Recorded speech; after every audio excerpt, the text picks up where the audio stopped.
Day 548 of the Ukrainian War Map, also known as the Russo-Ukrainian War. Juzzy here, and today is another update as I take a simplified and down-to-earth approach to some of the most important happenings on the ground in Ukraine. So starting off, we'll take a look at those Russian losses again, as Russia currently sits on more than 259,000 military personnel losses, which represents an additional 470 in the past 24 hours. Then as for hardware losses, 3 tanks, 10 APVs, and a whopping 28 artillery. Then we'll head back to the map, as Russia's capital of Moscow is really now the city that never sleeps, as airports were forced to shut down once again, with arrivals and departures of aircraft also being delayed due to a new flurry of Ukrainian drones into the country. As such, Russian air defenses were active in multiple regions of the country, including the Tula Oblast, Moscow of course, and even in the Kaluga Oblast too. So basically any oblast next to and in the direction of the Moscow Oblast. But not just that happened, as the AFU forces hit the Shaykovka airfield in Kaluga, reportedly with a Soviet S-200 missile of all things. And this airfield is quite a strategic site, given how Russia has positioned some of their aging fleet of the Tu-22 strategic strike aircraft here. These ones of which are crucial to Russia's ability to fire air-to-surface cruise missiles into Ukraine. And Ukraine has destroyed at least 2 of these aircraft in the past few days, and has also likely damaged more.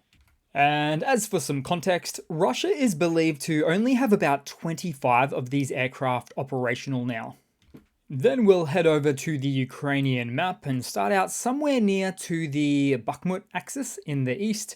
Here's a visual of a Ukrainian IR drone view, so a infrared drone, that shows a Javelin engaging a Russian tank in top attack mode, with the footage then proceeding to display that mammoth heat signature from the explosion. Then moving down to the southern occupied city of Mariupol, where the pro-Ukrainian posters are still being posted in the city. And these posters on show have they say "Free Mariupol" in the decidedly Ukrainian colors. And I suspect that Mariupol residents know better than anybody else what the Russian liberation has brought to their homes. Then we'll head to the very active southern axis today, as still a lot of activity and information coming out of this region here. As first reports indicate that the Ukrainian army has entered Novoprokopivka, and the implications of the AFU reaching this depth can be considered quite critical, as this assists Ukrainian forces with edging up their artillery howitzers to a closer position in better range of Russia's Tokmak stronghold just south of here. Because speaking of Tokmak, a Russian base was hit and actually said to be completely obliterated in the region. And it must be noted at this point that Tokmak is a very important logistical hub in the city, due to all of the main intersecting routes, including roads, train lines, and choke point river bridges. And if all of that's taken out of service, the Russian forces have a really big problem in terms of supplying the region to support their defenses. Then, as a result of all of these happenings, some Russians took to Telegram dooming their situation. For instance, posting a video warning that one of their recon drones spotted a large column of 100 or so armoured vehicles of the AFU passing through Orikhiv to the north to reinforce the Ukrainian offensive. But then also other Russians took to Telegram to say that Ukraine has raised a swarm of attack drones as they identify the difficulty of the situation with which they face. But then also, we saw a Russian plane near the front lines seeming to have some issues with gravity. And then, Ukrainian flags are still going up, but sometimes in the most unexpected of places. This time was For one seen further southeast, deep into occupied territory at the coastal city of Berdyansk. Then, not to be outdone, we move to Kherson, specifically in the occupied settlement of Kakhovka, where we see some painted Ukrainian flags on a building, including a love heart. But then, really not to be outdone, in Kherson, the AFU launched a Ukrainian flag over the southern occupied bank of the river, and what a beautiful moment, really. Just imagine if you or your city or country was under military occupation, then you saw your country's flag floating in the sky. The type of joy in your heart you would experience from this moment, knowing your country has not given up on you. It almost feels like the joy of the climactic ending scene of any amazing film. In 1966, Andy Dufresne escaped from Shawshank prison. I feel like most of you will get that film reference. But hey, with all these painted and propped up and skyborne flags, it just feels like Ukraine is coming. Then we'll head on down south as Ukrainian aerial drones were also operating over the Ukrainian soil, that is the occupied Crimean Peninsula, this time in Simferopol and Sevastopol. In fact, Ukraine's intelligence chief, Bordanov, said that even though Ukraine now has the ability to strike anywhere within the peninsula, he also said that operations won't just be limited to individual strikes and that there will be ground operations to liberate the lost territory not far off into the future. But what was also interesting was how he said that only about 60 to 70% of all Ukrainian naval drones have been destroyed by Russia. Therefore, roughly 30 to 40% of naval drones are hitting their targets. And in the context of those remarks, he's largely only referring to the first and second generation surface level drones Ukraine has deployed, as the third generation underwater drones are just now coming to the fray.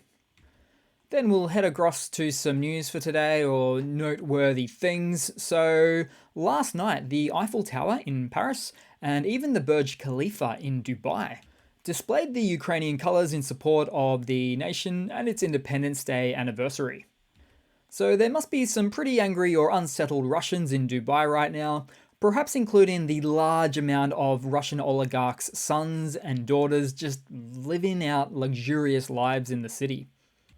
Then in some other really interesting news, the Russian freedom fighting group, the RDK, has uploaded an appeal video directed at Wagner PMC personnel who wish to march to Moscow to seek justice for Prigozhin's death. So that technically means Russians in Russia joining other Russians to fight other Russians in Russia. Wow, that'd be quite the plot twist if that's how it all ended. Then on to some more news.